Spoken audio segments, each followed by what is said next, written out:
Hello friends, welcome to all in one mix. आज हम सब पढ़ेंगे क्लास 8th का चैप्टर 1 इंग्लिश हॉर्नबिल की फर्स्ट चैप्टर है the best Christmas present in the world. तो सबसे पहले कुछ इंपॉर्टेंट ग्लोसरी देख सकते हैं जिसकी मीनिंग जो है आपके लिए बहुत इंपॉर्टेंट है चैप्टर से रीडिंग करने के लिए। फर्स्ट है स्पॉटेड इट मतलब फाउंड इट पाना उसे। स्क्रॉच मार्क्स मतलब खरोच के निशान बर्न मार्क्स और जैसे जलने के भी निशान हो सकते हैं। रिस्टोर मतलब रिपेयर करना मरम्मत करना। Winner a thin layer of plastic plastic की एक पतली सी लेयर। स्टक फास्ट सट टाइट किसी भी चीज़ को टाइट से क्लोज करना बंद करना। Fritz a name for a German soldier का एक नाम। Tommy common name refer to a British soldier common name जो ब्रिटिश सोल्डर को रेफर किया जाता है। Cello a musical instrument like a violin तो वायलिन की तरह एक म्यूजिकल इंस्ट्रूमेंट जिसको स्लो बोलते हैं। फिर है मडल हेडेड मतलब कंफ्यूज होना। तो कॉम्प्रहेंशन क्वेश्चन देखते हैं। ये सारे क्वेश्चन जो है इंपॉर्टेंट है और एग्जाम में आते हैं। तो फर्स्ट क्वेश्चन है who had written the letter to whom and when तो मतलब जो ये लेटर है किसने कब और किसे लिखा है। तो आंसर है Jim McPherson had written the letter to his wife Connie on 26 December 1914 during First World War। तो यहाँ पर जो जिम मैकपर्सन है वो उसने जो है एक लेटर अपनी वाइफ अपनी पत्नी को लिखा। कब लिखा? 26 दिसंबर मतलब 26 दिसंबर 1914 को जब फर्स्ट वर्ल्ड वार चल रहा था उसने ये लेटर अपनी वाइफ कॉनी को लिखा। सेकंड क्वेश्चन है why was the letter written What was the wonder they had happened? जो लेटर है वो क्यों लिखा गया था और उसमें क्या आश्चर्यजनक घटना घटित हुई। आंसर है Jim wrote the letter to tell his wife about a wonderful thing that had happened on Christmas Day. The British and the German were engaged in a war, yet on this day both the troops met in a no man's land. It was a thing of wonder because right in the middle of a war, the warring soldiers were making piece. तो यहाँ पर जो Jim McPherson है उन्होंने अपनी wife को letter लिखा। उन्होंने बताया है कि फर्स्ट वर्ल्ड वॉर चल रहा था लेकिन क्रिसमस के दिन जो है ब्रिटिश सोल्जर और जर्मन सोल्जर जिनके बीच में लड़ाई हो रही थी दोनों सैनिक दोनों सोल्जर जो थे आपस में मिल गए और जो है उन्होंने साथ में जो है क्रिसमस मनाया है। तो ये एक आश्चर्यजनक बात थी क्योंकि दोनों सोल्जर जो थे मतलब जो ब्रिटिश सोल्जर और जर्मन सोल्जर थे दोनों ने जो है एक साथ क्रिसमस मनाया और वे जो है एक पीस मतलब शांति का जो है संदेश दे रहे थे। थर्ड क्वेश्चन है what jobs did Hans Wolf and Jim McPherson has when they were not soldier. तो जो हंस वॉफ थे और जो जिम मैकपर्सन थे वो कौन सा काम करते थे जब वो सोल्जर नहीं थे। इसका आंसर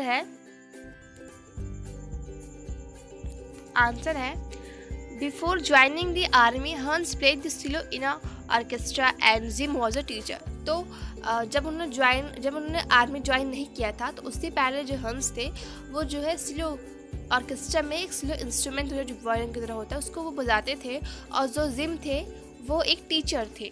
फोर्थ क्वेश्चन है had Hans Wolf ever been to Dorset why did he say he knew it. तो जो हंस वॉफ थे वो डॉर्सेट को जानते थे तो उन्होंने ऐसे क्यों कहा कि वो जानते हैं।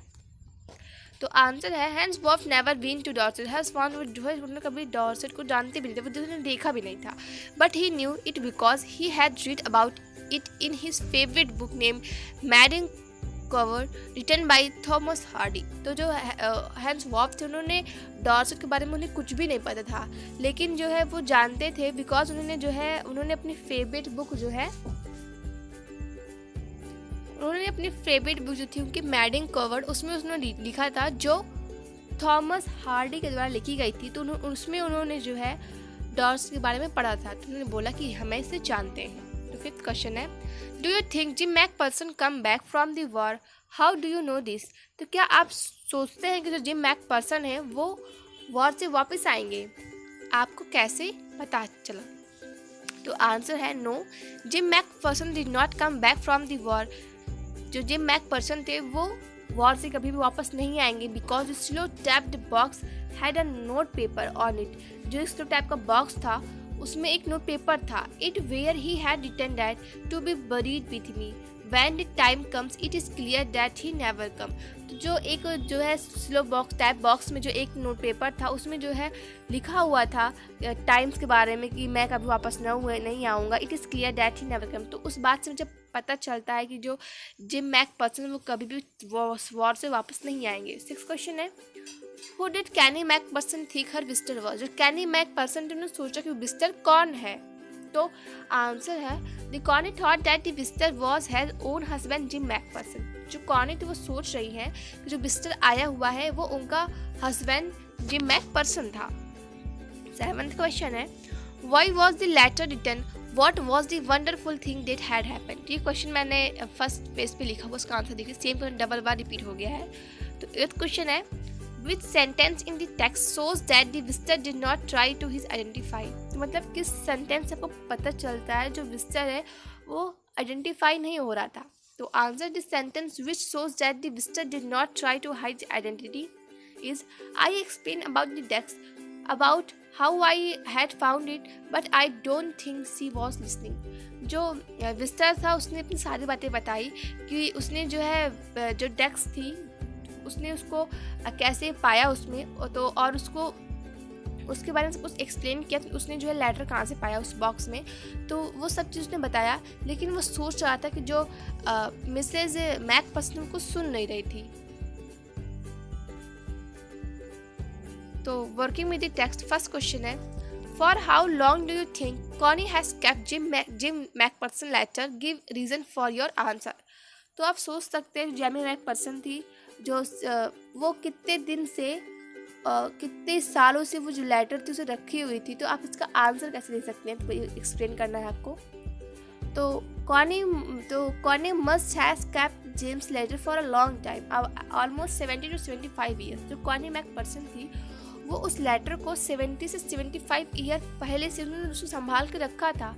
This is because she told the narrator how she read it quite often every day, so that she could feel that Jim was near her।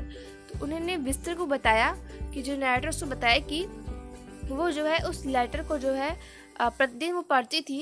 उन्होंने बताया कि उस लेटर को पढ़ के उन्हें फील होता था कि जो जिम मैकपर्सन है वो उनके पास है। 2nd क्वेश्चन है, Why do you think the desk had been sold and when? आप कैसे समझ सकते हैं, कैसे सोचते हैं कि जो डेस्क है वो बेचा गया था और कब? तो answer the desk had been sold when Connie house had burned. The table has been damaged by fire as well as water। तो कॉनी के हाउस में जब आग लग गई थी तो जो डेस्क थी वो जल गई थी आधी, तो वो जो है डैमेज हो गई थी फायर के through as well as water के थ्रू। 3rd क्वेश्चन है, Why did Jim and Hans think that games or sport are all good ways of resolving conflict? Do you agree? तो जिम और हंस जो सोचते थे कि जो है जो गेम और स्पोर्ट है ये किसी भी कॉन्फ्लिक्ट, किसी भी लड़ाई झगड़े को निपटाने के लिए जो आज एक अच्छा तरीका है। तो डू यू एग्री? तो क्या आप इससे सहमत हैं? तो आंसर है जिम एंड हंस thought that games or sport were the best way to establish peace। जो जिम्स और हंस वो सोचते थे कि जो स्पोर्ट्स या गेम है वो किसी भी युद्ध में या कुछ भी लड़ाई झगड़े में शांति कि अब वो झगड़े को ख़त्म करने के लिए झगड़ा ख़त्म करके वहाँ पे शांति को स्थापित किया जा सकता है। Because it create a sense of coordination, discipline, flow, feeling. I agree to this point. तो क्योंकि ये जो पीस है ना इससे जो है सेंस ऑफ कोऑर्डिनेशन होता है, डिसिप्लिन आती है जो है, और जो है फीलिंग आती है, अपनेपन की फीलिंग आती है। और डिसिप्लिन मतलब जो है शांति, जैसे कि शोर शराबा नहीं, डिसिप्लिन में रहना। तो ये सब चीज़ें आती हैं।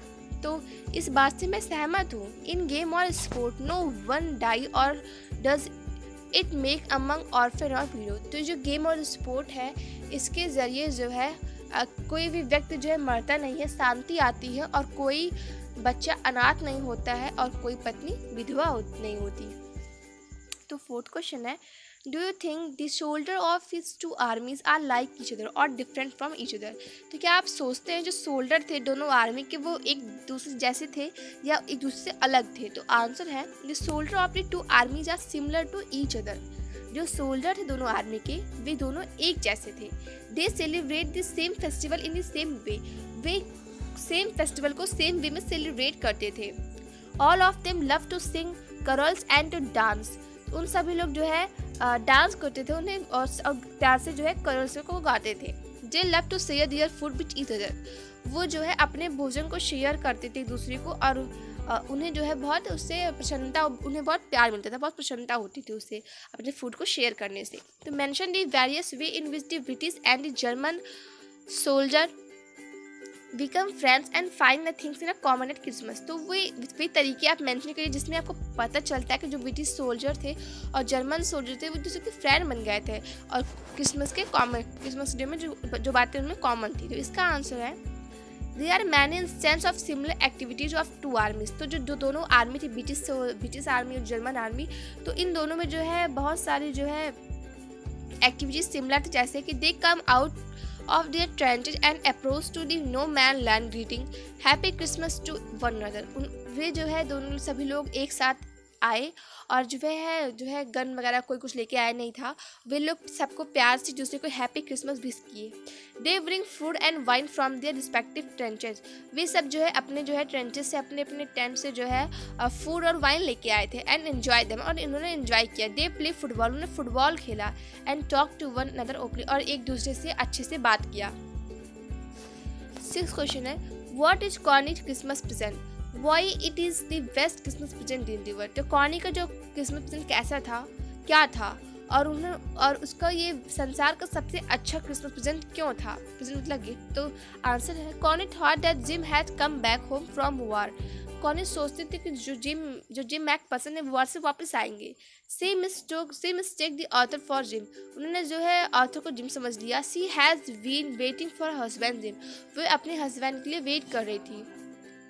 So the coming home of the Jim was the best present in the world for her। तो जो है जिम का वॉर से आना कॉर्नी के लिए बेस्ट क्रिसमस प्रेजेंट था पूरे संसार का। तो 7th क्वेश्चन है do you think the title of the story is suitable for it, can you think for any other title. तो क्या आप इस स्टोरी की जो टाइटल है the best Christmas present in the world, इससे आप सहमत हैं, और क्या आप किसी दूसरे टाइटल के बारे में सोच सकते हैं। तो आंसर है decided the title of the story is most suitable because the Christmas present that narrator bring the Cornish change her mental condition, she become highly elated। Title suitable to its theme, the mystery of role type decks, war and peace etc। तो यहाँ पर जो title है the best Christmas present in the world, ये एक तरफ से बहुत सही है बिकॉज क्रिसमस के जो है यहाँ पे मिसेस मैकपर्सन थी, उनके लिए ये जो best present in the world है वो अच्छा है, क्योंकि वो सोचते थे तो उनका हस्बैंड जो है वापस आएंगे, तो ये इनके लिए best Christmas present in the world होगा, सबसे अच्छा क्रिसमस होगा सुल्तान पूरे ही जो है संसार का। और जो है इससे, और फिर जब नरेटर ने जो है उन्हें जो है वो क्रिसमस प्रेजेंट ला के दिया, वो जो लेटर ला के दिया, तो ये कॉर्नी के मेंटल कंडीशन को चेंज कर दिया। सी बिकम हाईली इलेटेड, वो बहुत ज़्यादा इलेटेड हो गई। टाइटल सुटेबल टू थीम, तो टाइटल है वो इस थीम को उस थीम पर सूट करता है। The mystery of roll type desks, जो मिस्ट्री है किसकी, रोल टाइप डेक्स की, वॉर की और पीस में शांति की। कॉम्प्रेंशन क्वेश्चन पेज नंबर 15 का है, यहाँ पे छूट गया था, देख लीजिए इसके। तो फर्स्ट क्वेश्चन है why did the author go to the Bridgeport, जो ऑथर था वो ब्रिजपोर्ट क्यों गया था। The author went to Bridgeport because that the address where Mrs Connie live, he wanted to give the letter back to her. जो author है वो Bridgeport इसलिए गया था क्योंकि वो जो एड्रेस था मिसेस कॉर्नी का था, जहाँ मिसेस कॉर्नी रहती थी, वो चाहता था कि वो जो लेटर है उसको मिसेस कॉर्नी को वापस कर दे। सेकेंड क्वेश्चन है how old was Mrs McPherson now, where was she, जो मिसेस मैकपर्सन वो कितने साल की हैं, अब वो कहाँ रहती थी। Mrs McPherson was 101 year old now, she was in a Burlington house nursing home, जो मिसेस मैकपर्सन है वो 101 year old हैं अभी, और वो बर्लिंगस्टन हाउस नर्सिंग होम में रहती हैं। थर्ड का कॉम्प्रेंशन थर्ड है, उसका पेज नंबर 10 पे फर्स्ट क्वेश्चन है what did the author find in junk shop, जो ऑथर था उसने जंक शॉप पे क्या फाइंड किया। आंसर है the author found a 19th century old role top desk, जो ऑथर उसने जंक शॉप पर एक 19th century का रोल टॉप डेस्क उन्हें प्राप्त किया। सेकेंड क्वेश्चन है, what did he find in a secret drawer, who do you think who had put in their.